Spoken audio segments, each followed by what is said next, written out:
revitalizing your soul through the inspired word of Ellen G. White, inspired by God.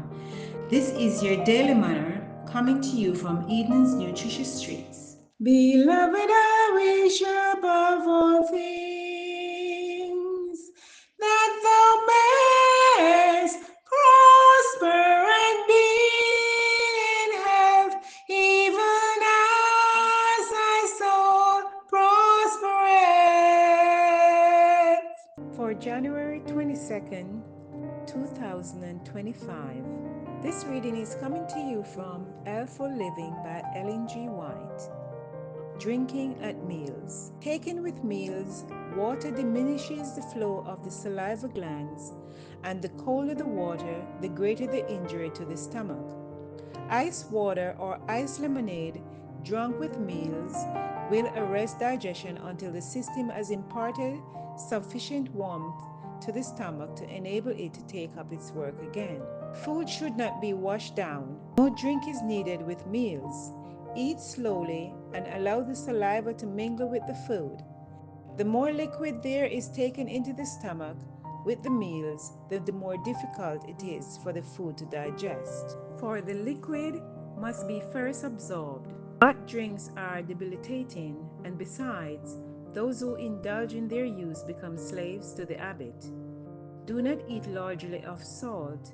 Give up bottled pickles. Keep fiery spiced food out of your stomach.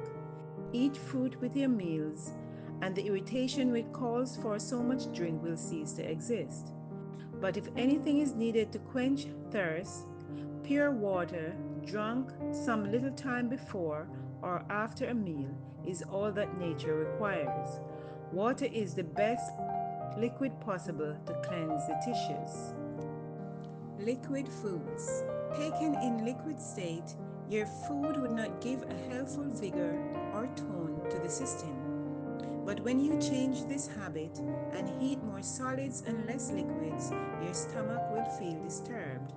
Notwithstanding this, you should not yield the point. You should educate your stomach to bear a more solid diet. Dry food that requires mastication is far preferable to porridges. The health food preparations are a blessing in this respect. For those who can use them, good vegetables prepared in a healthful manner are better than soft mushes and porridge. Fruits used with thoroughly cooked bread, 2 or 3 days old, which is more healthful than fresh bread, slowly and thoroughly masticated, will furnish all that the system requires. Some cannot be impressed with the necessity of eating and drinking to the glory of God. The indulgence of appetite affects them in all the relations of life. God has bountifully provided for the substance and happiness of all his creatures, and if his laws were never violated and all act in harmony with the divine will, health, peace, and happiness, instead of misery and continual evil, would be experienced. Flesh meat will depreciate the blood. Cook meat with spices and eat it with rich cakes and pies, and you will have bad quality of blood. The system is too heavily taxed in disposing of this kind of food. The minced pies and the pickles, which should never find a place in any human stomach, will give a miserable quality of blood.